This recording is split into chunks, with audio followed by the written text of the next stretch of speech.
de civilisation. Et je vous dis que tout se fait après en cachette. Je crois que la coutume, il faut lui garder son sens. Quel est le sens de la coutume? C'est pour pleurer un mort, c'est pour rendre hommage à un mort. Le sens.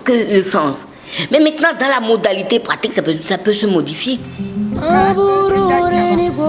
Garder à la coutume tout son sens tout en la modifiant pour soulager les femmes des rites de veuvage néfastes, dégradants et propagateurs du VIH-Sida, c'est bien à cette tâche que s'attellent le GF2D et l'ONG Alafia depuis 2007 avec le concours et l'aval des chefs traditionnels et gardiens des us et coutumes.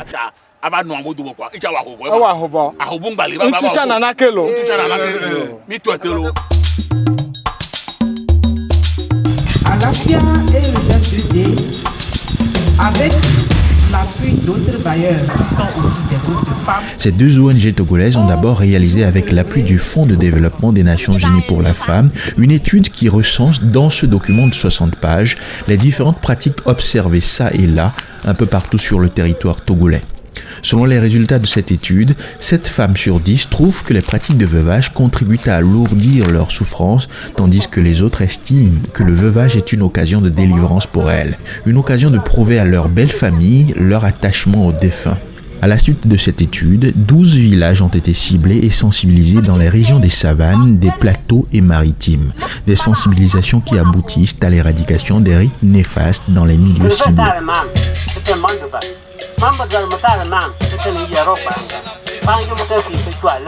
Mais l'éradication se fait comment? Pour que cela frappe les esprits, vous devez reprendre le modèle de la création, si vous voulez, du rite. La base, c'est quoi? C'est les ancêtres. Donc, il y a une fidélité aux ancêtres. Maintenant, vous venez transformer ça. Vous devenez dire, on ne le fait plus. Mais quelle est votre caution? Vous avez besoin d'une caution. Et la caution, c'est la caution des ancêtres. Il faut commencer d'abord par l'information, la formation, la sensibilisation de la population. Parce qu'il ne s'agit pas de venir, on vient de la ville, on vient imposer des trucs au village. Non. Nous n'allons pas ouvrir des livres de droit. Nous allons amener progressivement les détenteurs des us et coutumes à comprendre et à agir. Et c'est ce que nous faisons.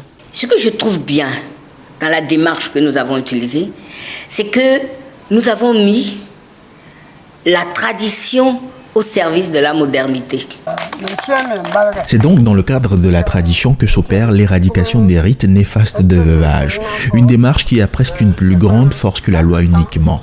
Une démarche qui non seulement permet de mettre à contribution les gardiens des us et coutumes dans le processus d'éradication des pratiques néfastes de veuvage, mais également confère désormais aux veuves une certaine indépendance et une certaine liberté.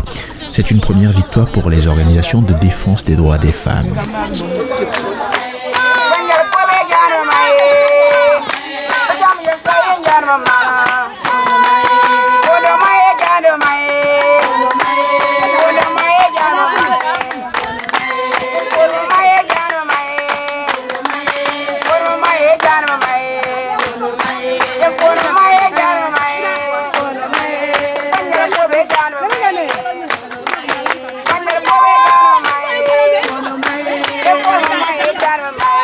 Lors de nos sensibilisations, nous entendons beaucoup de choses des femmes, des témoignages, des plaintes. Il y a quelque chose qui nous tarabiscote ici. On a un problème. C'est ça où on doit aller à l'extérieur, faire le veuvage, faire relation sexuelle avec un inconnu et revenir. Là, vraiment, là, on n'est pas d'accord. Donc, vous voyez, les femmes sont très, très, très conscientes de ces rites, puisque dans la mesure où certaines, aujourd'hui, refusent ce genre de pratiques, refusent de se marier, le lévira, ils refusent. Elles acceptent si c'en est ainsi, de partir, d'aller ailleurs. Partir, prendre son indépendance, mais à quel prix?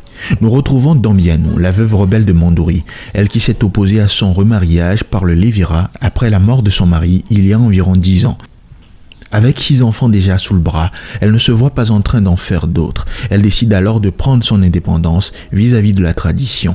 Mais ce ne sera pas sans contrainte. Je n'ai pas voulu me remarier, donc je devais supporter seule mes enfants. Je me débrouillais autant que possible avec mes travaux champêtres. Mais j'avoue que c'était difficile de joindre les deux bouts. Au même moment, il y avait plein d'hommes qui me faisaient la cour. Mais la plupart n'ont que l'intention de coucher avec moi et c'est tout. Moi, je voulais quelqu'un qui soit capable de nous prendre en charge, mes enfants et moi, et non simplement de coucher avec moi. Mais l'homme idéal ne croisera pas les chemins de Dambiano. Quel homme voudrait prendre 6 nouveaux enfants à sa charge en plus des siens?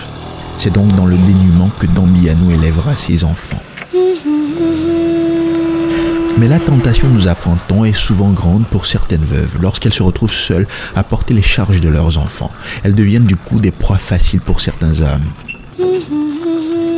Elle est obligée de contracter des rapports sexuels ou, entre parenthèses, entre guillemets, de se prostituer pour pouvoir nourrir ses enfants. Cette femme sait bien qu'il y a le sida. Elle sait bien qu'elle pourra être contaminée. Mais d'autres disent qu'il y a quelque chose qui tue plus vite que le sida. C'est la faim. Vous vous sentez encore plus vulnérable et plus triste. Donc, s'il faut trouver d'autres activités pour combler ces activités pour les veuves, ce serait très intéressant. On peut les mettre ensemble en groupement pour faire des activités génératrices de revenus. Il y a des possibilités.